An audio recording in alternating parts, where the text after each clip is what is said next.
Bem-vindos à entrevista hoje com Cida Saldanha. Cida Saldanha. Uma das mais conhecidas, reconhecidas vendedoras de livros do Brasil. Não sei se do Brasil, de São Paulo, né? Como eu trabalho há muitos anos em livraria, faz 35 anos já que eu trabalho em livraria, e o público, né, não é tão grande, né? Então tem clientes que eu atendo hoje, 35 anos depois, que eu atendi na primeira livraria que eu trabalhei. Ontem eu trabalhei. Aí foi um cliente... Não te dão folga domingo? Ou você não se dá folga domingo? Não, eu tenho uma folga... Eu diminuí meu horário de trabalho faz 4 meses. Eu folgo toda segunda e toda quarta. Entro 2h30 da tarde, saio às 9h, trabalho domingo sim, domingo não, né? Até então eu trabalhava da 1 às 10, né? Todos os sábados também. Domingo sim, domingo não, e uma folga fixa na semana. Domingo é importante. Domingo é um dia bom. É um dia bom. Bom, eu te interrompi nisso tudo, você ia me falar de uma... Não, porque eu atendi ontem um cliente, o Celso, que ele foi ontem na livraria com a esposa e com 2 filhos, e ele estava todo orgulhoso que o filho dele acabou de entrar nas Ciências Sociais da USP. Olha. E ele falou: filho, quando você precisar de livro, fala com a Cida. Ela me atendia quando eu tinha a sua idade lá na Cairós. Então, por exemplo, esse é um cliente que eu atendia há 35 anos atrás, né? A Cairós foi a primeira que você trabalhou? Foi a primeira que eu trabalhei. 83? 83. Era um cenário muito diferente, muito diferente. Eu acho bom o cenário atual, né? Eu acho bom. Mas era diferente. Até teve o podcast aqui com o Ricardo Schill. Sim. Semana passada nós trabalhamos juntos na Cairós, né? Olha só. Que era uma livraria pequenininha, que tinha uma linha de telefone. Então a gente fazia tudo. A gente fazia os pedidos da editora, abria o pacotinho, botava preço, conferia a nota fiscal, guardava na prateleira. A gente fazia todo o processo. Quem era o dono da Cairós? Inicialmente era o José Castilho, da Unesp, que foi editor da Unesp. Mas quando eu entrei, ele tinha acabado de vender, e o seu Caetano, que comprou, que era uma figura incrível, é o pai da Selma Caetano, que é a curadora, sim. O pai dela, né? E ele comprou uma livraria pequena, ele também não tinha experiência no ramo, ele tinha vindo de outra área, né? Então a gente aprendeu todo mundo junto ali, né? E, nossa, tinha pouquíssimas editoras. Você pegava a culinária, eu tinha 3 títulos de culinária, sabe? Era uma livraria que vendia um pouquinho de literatura, de filosofia e ciências sociais. Eu trabalhei na Cortez também, tive uma passagem meteórica pela Brasiliense, né? Mas ainda encontro clientes dessa época. Então, assim, eu conheço muita gente, né? De verdade. Eu acho muito bacana as livrarias como são hoje, né? Quer dizer, a livraria da Vila da Fradique, por exemplo, que eu trabalho, eu acho ela perfeita. Eu acho ela maravilhosa, porque eu acho que ela é muito calorosa, assim, sabe? Os clientes entram, acham que ela é aconchegante. Os vendedores gostam muito de ler, gostam de livros, são atenciosos, né? E ela tem essa característica de aconchego, mas ao mesmo tempo ela tem um acervo muito maior, né? Que o espaço permite, né? Agora é muito, assim, tem muito mais editoras, muito mais editoras que tinham quando a gente começou a trabalhar. Não, o romantismo é assim, né? Se eu ganhasse na loteria, eu abriria uma livraria hoje. Você já pensou nisso, não? Já. Quantas vezes na carreira? Não. Acho que todo mundo que faz uma coisa que gosta muito imagina. Sim. E você imagina uma coisa que eu acho que não é possível. Tá. Ou que é só na imaginação, né? Então você fala, eu acho que aí, se eu tivesse uma livraria que fosse minha, eu só ia colocar só os livros que eu gosto mesmo, né? Sim. Eu ia ficar sentado o dia inteiro folheando o livro e tal. Mas não, né? Porque você precisa sobreviver, né? Você precisa vender, né? E eu acho legal você ter um acervo que tem de tudo, né? Que vem de, assim, muito difícil, por exemplo, uma pessoa entrar numa livraria, por exemplo, nessa livraria, e não ter um livro para ela. Sabe? Que ela pode não saber. Às vezes a pessoa vai lá e fala, ai, não, mas não sei o que eu vou dar. Meu avô não gosta de ler, tá velhinho já. Não sei. Aí você acha lá um livro de fotografia de fusquinha, de carro. Nossa, meu avô tinha um Fusca, ele vai amar esse livro, entendeu? Você saca, você tenta sacar um pouco do que a pessoa está querendo para ela ou de presente. Sim. Porque, por exemplo, não, minha avó agora ela só gosta de fazer, ou minha tia só faz tricô. Aí tem vários livros que ensinam a fazer bichinho de tricô, florzinha de tricô, não sei o que de crochê, colcha de retalhos, entendeu? Aí tem, né? Não, ele não sei o que. Aí tem livro de piada, aí tem livro de crônicas curtas, né? Aí tem livro de cozinha que você pode, né, fazer bolo, fazer doce, fazer sal. Aí tem um monte de coisa de autoajuda, que é um conceito até muito abrangente, né? Mas tem livro espírita, e tem livro de yoga, e tem livro, né? Assim, são muitas possibilidades. Então, por exemplo, esse ano aconteceu uma coisa muito legal que eu achei no final do ano, novembro, dezembro, que teve a campanha, né? Vá para a livraria, teve essa campanha, e eu achei muito legal. E funcionou. Porque funcionou mesmo, as pessoas foram, né? Porque é legal, né? Assim, as pessoas não querem que as livrarias fechem. Ao mesmo tempo, do ponto de vista do consumidor, eu sei que, por exemplo, se o cara compra pela internet, às vezes ele paga mais barato, né?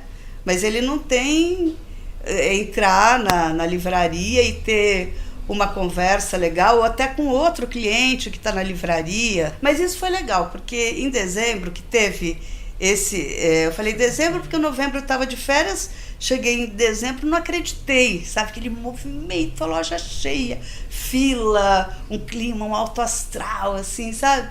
E vários clientes falavam, né, eu resolvi que eu vou dar esse ano, eu vou dar presente e vou dar para todo mundo. Então, vários clientes que eu conheço foram com listinha que estava assim, tio, tia, sobrinho, afilhado, crianças, babá, empregada, tal, tava. E eu ajudei a achar livro para todo mundo. Agora você tem essa facilidade de busca, né? Que é legal. Por exemplo, a pessoa, ela quer uma coisa, um autor que ela viu, ela não sabe direito. Você dá um Google lá e você acha. Eu acho fascinante, porque quando a gente começou, você tinha que saber um pouco mais, né? Eu acho bacana essas coisas. Você já fez consulta no Google do seu celular novo? Eu já fiz sim. Mas não era uma apologia, assim. Só o contexto é que a Cida acabou de entrar no mundo do telefone celular. Eu nunca tive na vida. Eu fui comprar agora Faz quanto tempo você está com ele? Acho que 2 meses. Tá. 2 meses, talvez. Um pouquinho menos. Aí fui com um amigo meu, com o Felipe, porque eu falei, eu não sei nem como compra um celular. Não, mas eu gosto muito de internet, eu uso bastante Google, né, assim, né, eu sou a favor das tecnologias, eu só não tinha. Nem falava, eu acho um horror. Não, porque eu moro na rua que eu trabalho. Eu não tenho filhos por opção, então eu vou a pé para o trabalho, volto a pé. Aí tem o meu telefone fixo, aí tem o telefone da livraria. Mas agora o WhatsApp eu tô achando muito divertido. Tô achando muito legal. Isso porque tem muita gente que acha que é uma escravidão ter que... Sim. As pessoas se sentem obrigadas a ter o celular. Né? Agora eu vou dizer por que eu resolvi ter um celular. Por quê? Porque eu não sentia falta, verdade. Nunca senti falta. Teve até algumas cenas engraçadas. Eu fui jurada do Prêmio São Paulo algumas vezes, né? E a entrega do prêmio, ela no Vila Lobos. até um pouco antes, sei lá, uns 3 anos, não sei quanto tempo atrás, você saía na rua, fazia assim e pegava um táxi, né? Então isso nunca foi problema. Mas teve uma vez que estava eu, o meu marido, que não tem celular também, e a Elisa Nazarian, a escritora, que nós somos juntas, e a Elisa também não tem, né? Então, aí quem estava lá que teve que chamar um táxi pra gente, sabe? Pedir um Uber, alguma coisa, porque estavam os 3 lá sem... Olha que coisa, o mundo está obrigando por várias frentes diferentes a todos terem um celular. E aí, agora, né, mais velhinha, que eu tenho feito mais consultas médicas, né? E o convênio, eles não têm mais a carteirinha física. Sim. E você tem que ter uma coisa que chamava token, que eu até confundia com o Tolkien, com o escritor, que tem que ter um número, né? Eu entendia isso. Você tem o Tolkien, e eu falava... O Senhor dos Anéis. Eu falava assim, não, eu não tenho celular. Aí a pessoa falava, não tenho, desculpa, eu não tenho celular. Aí ela ligava no plano de saúde, que pegava uma autorização, e aí estava ficando muito complicado. Aí... Sim, você chama isso de democrático, esse processo? Um mundo em que você é obrigado a ter um aparelho? Se você não quiser ter, você sofre. Não, atualmente é difícil. É difícil, né? Então eu comecei a sentir, falei, gente, você é obrigada a ter. Cida, você veio para São Paulo, hein? Eu vim em 78. 78. Você é nascida... São José dos Campos, aqui pertinho. Os meus pais vieram de Portugal, eles emigraram na década de 50, né? Aquele processo, né? Imigração, depois abre um barzinho, depois, né? Constrói uma casa, faz um puxadinho, depois... Em 78 eu vim para São Paulo para estudar, aí fiz sociologia, né? Mas até não falo muito, porque eu só fiz o curso, sabe? Depois eu não li nada mais na área, só li literatura. Quando eu morava com os meus pais lá em São José dos Campos, o meu pai morreu, eu tinha 14 anos, né? Mas aí, então minha mãe tinha um comércio, tinha uma merceariazinha pequena num bairro pobre em São José, mas eu trabalhava com ela. Eu li o dia inteiro. Eu ficava lendo, minha mãe assinava o círculo do livro, né? Aí eu podia escolher os livros, né? Escolhia. Porque o vendedor ia lá, né? Falava, não quer, né? Tinha o catálogo, né? Então eu escolhia algumas coisas. Então eu lia muito. E eu lia muito livro de banca, de jornal. Eram uns livrinhos de bolso, assim. E a minha mãe tinha uma merceariazinha e um bar. Em frente o bar era a parada do ônibus. O ônibus parava lá, parava no bar, o motorista tomava um cafezinho, pegava as pessoas, ia lá para o centro da cidade e voltava. E eu pedia para ele, e era na rodoviária, né? E tinha banca de jornal lá. Eu dava dinheiro para ele comprar para mim um livrinho de bolso. E eu eu imaginava que eu queria ter uma banca de jornal. Assim, era uma coisa assim, acho que eu queria ter uma banca de jornal. Né? Era bonito, né? Era importante. Então, não tinha livraria. Então eu gostava, né, de ler fotonovela. Eu li todas essas coisas, né? Eu acho bacana isso, porque eu entendo muito quando o cliente quer um livro que seja, sabe, uma senhora que quer um livro gostoso, um livro com final feliz, sabe? Ela não quer tragédia, ela não quer... pensar na vida, ela não quer refletir muito, ela quer, como a gente faz, sabe, quando você chega à tarde em casa, um dia que você e assiste um seriado, assiste um Big Bang, assiste um seriado na televisão, engraçadinho, ponto, né? Tem gente que tem essa relação com o livro, né? Que é um livro gostoso para ler, ponto. Então começou assim. E aí uma vizinha, a Celeste, ela era minha vizinha de prédio. E ela tinha acabado de voltar da França, ela veio de um exílio político, né? Era mais velha. E ela começou a trabalhar na Kairos, ela começou a trabalhar, acho que na editora, fazer alguma coisa. Ela me falou, Cita, você não quer trabalhar numa livraria? Eu falei, quero. Ela falou, então vamos lá falar com o seu Caetano. Aí eu fui num dia 12 de outubro, que era um feriado. Aí falei com ele, né? E aí ele falou, então começa amanhã. A Celeste saiu, sei lá, um mês depois. E eu trabalhei lá quase 3 anos na Kairos. Você lembra qual foi o primeiro livro que você vendeu? Não lembro. Inventa um.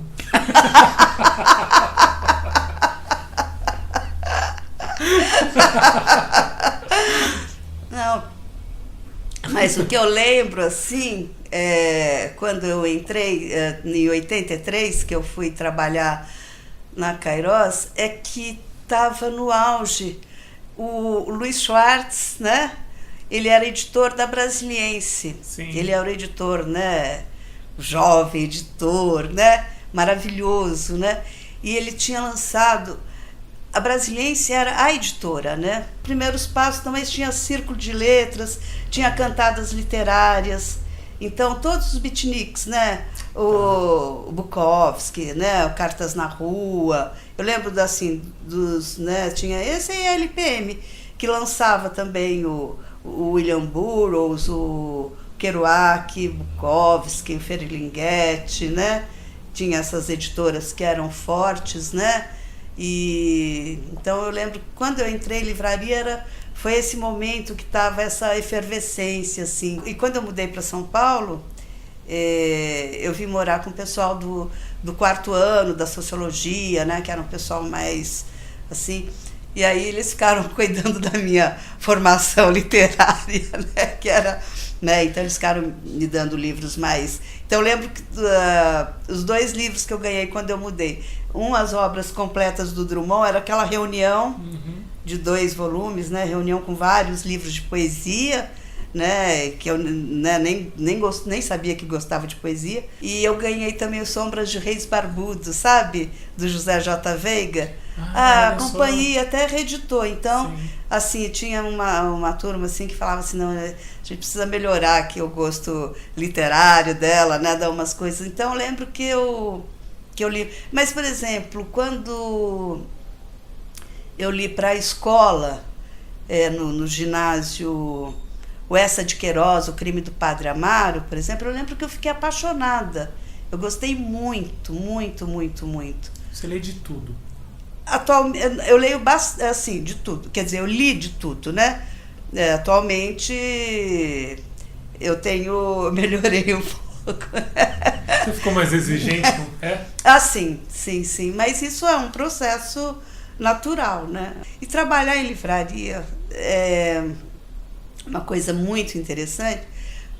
Pode ser até um conhecimento superficial, né? Não é um conhecimento profundo.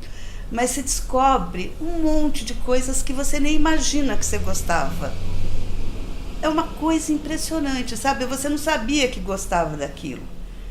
E uma livraria te dá essa... Acho que vale mais que um doutorado, uma pós-graduação, um monte de coisas, sabe? Porque, assim, o contato que você tem todos os dias com um monte de coisas novas, diferentes, sabe? Que chegam, né? Aí chega o livro, aí você fala, bom, deixa eu ver o que é. Aí você abre, né? Olha, começa a ler e fica encantado, né? Agora eu fiz uma maratona Philip Roth nas férias. Que bela maratona. Porque assim, eu tinha lido dele O Homem Comum, em 2008, aí eu gostei muito, muito, muito. Aí li na época A Morte de Ivan Ilitch, porque as resenhas que eu tinha lido também citavam muito a morte de Ivan Ilitch, e O Homem Comum fala sobre o envelhecimento, sobre a morte e tal. Tem uma ponte mesmo. Tem? Tem. E aí eu li todos os... Não tinha lido Philip Roth. Então eu comecei com O Homem Comum, aí eu li A Humilhação, Indignação, O Fantasma Sai de Cena e O Patrimônio, que é lindíssimo, que ele fala da morte do pai. E aí eu li o Marco Mana nas férias que eu tinha em casa. Eu peguei para viajar e eu fiquei em estado de graça absoluto, assim, com o livro. a surpresa, sabe? Com a narrativa, com a história, com tudo. E aí, na sequência, eu li Casei com um Comunista, Pastoral Americana, e ele usa aquele personagem, o Nathan Zuckerman, que é o alter ego dele. E aí eu li o Zuckerman Acorrentado, que tem 3 histórias, que dá o início do Nathan. Ele com 20 e poucos anos, ele com 30 e ele com 40, né? Você fez um doutorado em Felipe Não, eu li, mas eu li outras coisas. Não, isso foi em novembro, né? Eu li várias coisas interessantes. Eu li a Isabela Figueiredo, ela é moçambicana, e aos 13 ela tem uma relação. O Caderno de Memórias Coloniais é autobiográfico, né? Ela tem uma relação de amor e ódio com o pai. Ela é branca, né? Nascida em Moçambique, e o pai dela era um pouco sacana, e ela já tinha essa percepção. Por exemplo, ele trabalhava com... Ele instalava eletricidade nos prédios, né? E a mão de obra dele era de homens pretos, ele falava. Por quê? Porque ele pagava quanto ele queria, porque ele pagava mal, porque ele explorava. Então ela tem um pouco essa relação. E ao mesmo tempo ele era um pai super amoroso, carinhoso, sabe? Mas então ela fala da infância dela em Moçambique, né? Até vir a guerra, né? E os pais mandam ela para Portugal, ela vai sozinha para Portugal, ficar na casa da avó, e os pais continuam em Moçambique. Eu li esse que eu gostei muito. Aí eu li muitos livros também da editora Todavia, né, que tem, me dei conta que eu acabei lendo vários deles. Eu li agora, da Companhia das Letras, o Cat Person, né, e agora eu estou lendo um clássico japonês, que é Eu Sou um Gato, do Soseki, que é da Estação Liberdade. Porque eu gosto muito do Murakami, adoro Murakami. É dispensável totalmente perguntar para você qual é a grande receita de um vendedor de livros, que você acabou de dar, que é, primeiro de tudo, ser leitor. Saber lidar com o livro. Agora, é possível viver como vendedor de livros hoje em dia? Ganha-se para viver numa boa? Eu não sei dizer. Assim, eu não sei dizer porque eu venho de uma época mais possível, né? Então, digamos que eu tenho direitos adquiridos, assim, né? Ao longo dos anos, né? Então, para mim, foi muito possível. Foi muito possível. Por exemplo, eu comprei um apartamento com dinheiro que eu ganhei vendendo livros, como vendedora de livros, né? O que se comenta por aí é que em outras redes, que hoje você trabalha ainda na Livraria da Vila, que está desde a década de 90, né? Desde o início, né? Eles estão... mas em outros lugares, principalmente, não se tem exigido muito da qualificação, é verdade? Você nota isso, ouve isso? Eu não sei dizer, porque eu acho que... eu realmente não sei quantas pessoas ganham, não estou fazendo uma média não, mas eu não sei. Mas eu acho que, no geral, eu acho que os salários abaixaram muito, né? Sei. Eu tenho essa impressão. Não em livraria, que também. Mas eu imagino que vendedor de roupa, vendedor de editora, né? Eu acho que... né, não sei, acho que tem muita oferta, né? Tem muito desemprego, né? E também e trabalhar hoje assim com livros é maravilhoso, né? Mas assim exige, né? Porque assim você trabalha sábado, domingo, né?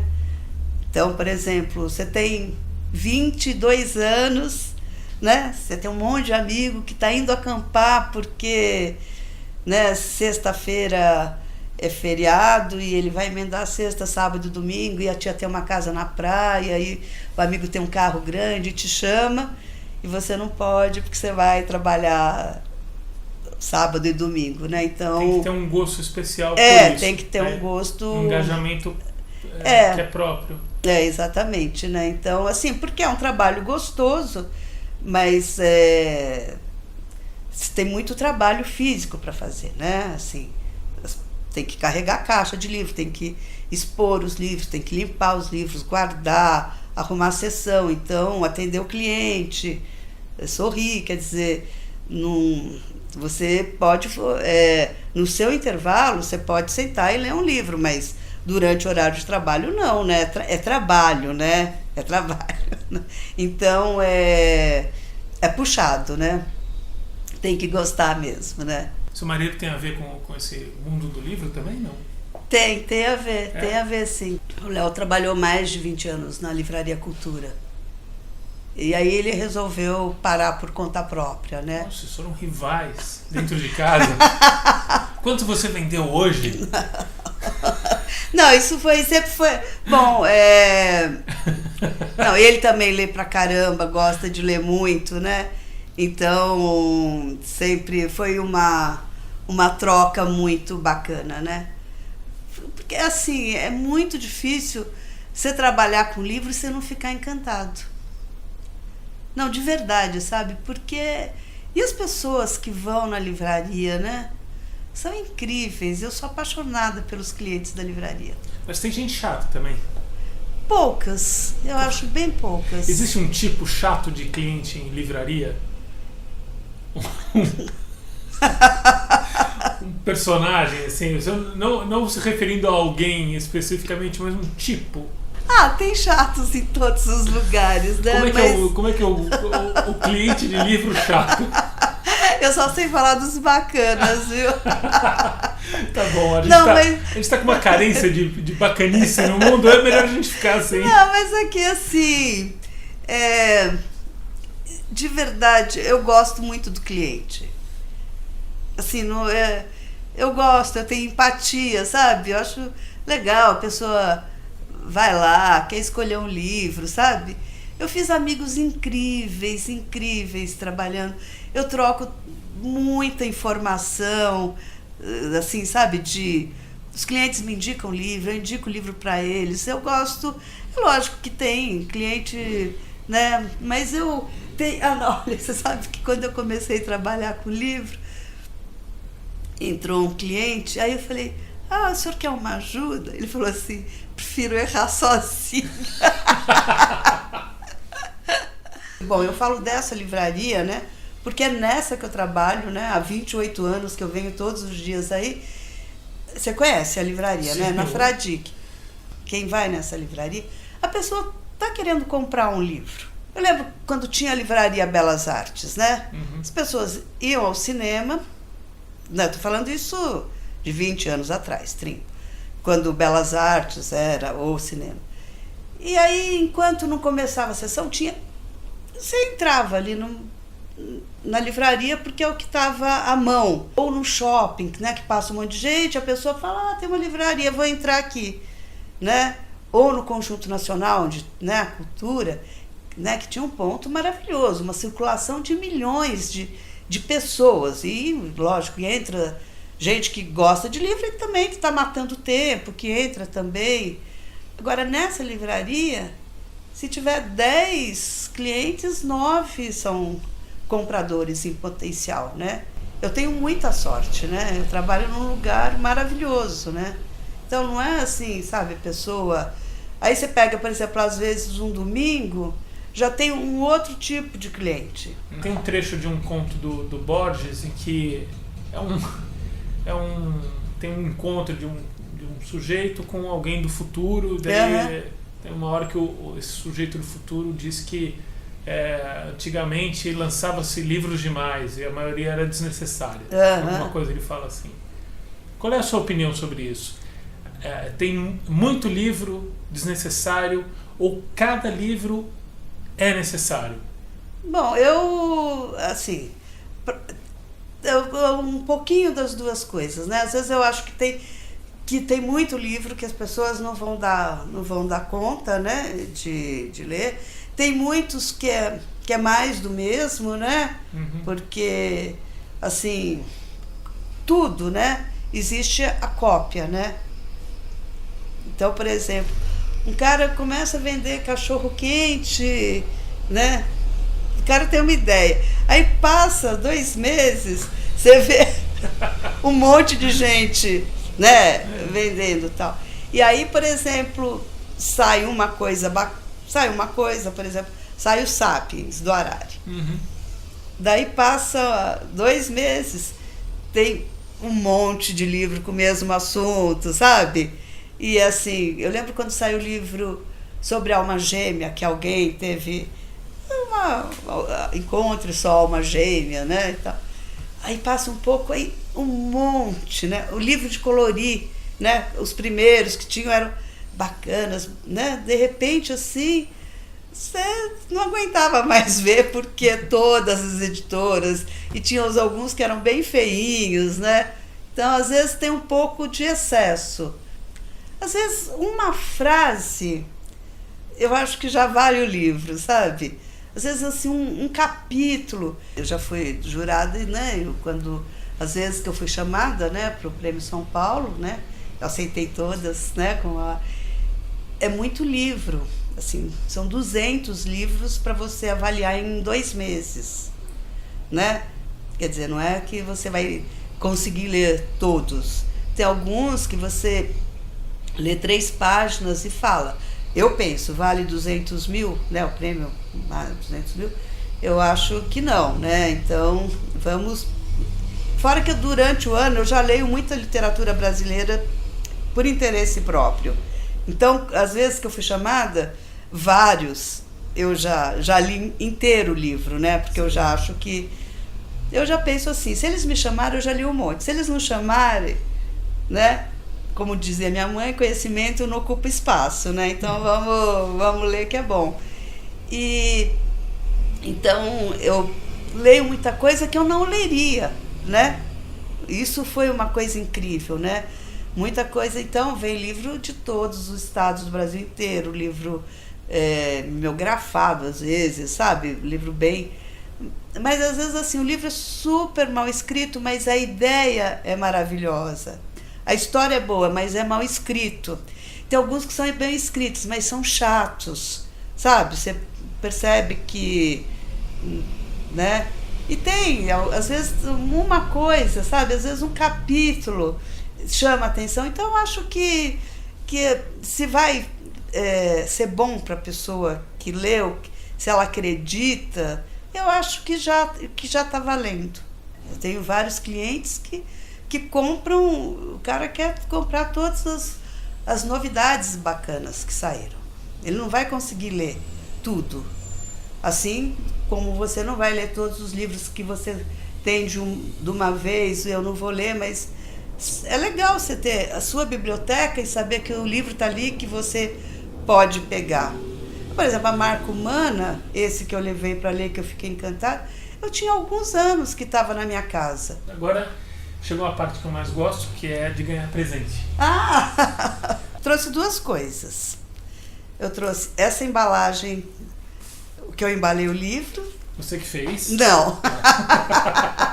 Mas é porque todas as minhas férias eu vou para o Nordeste, que eu amo tomar sol. Adoro praia, gosto muito. E isso é um artesanato do Nordeste, que eu acho muito bonito. Então eu embalei. Eu trouxe um livro de fotografia, o Steve McCurry, o meu inglês é péssimo, mas é porque é uma ode à leitura, uma homenagem à leitura, esse livro. As pessoas lendo nos lugares mais inusitados. Esse livro é muito representativo, né? A gente lê para saber que não está sozinho. Não é? Muito obrigado. De nada. Adorei. Acho que eu falei muito, né? Mas... Não. Não mesmo. Falou bem menos do que tem para falar. Tá bom. Não é isso? Tá bom. Eu posso ver um pedacinho? Porque eu não tenho hábito de me ver, como eu não sei nem fazer selfie, essas coisas. Então...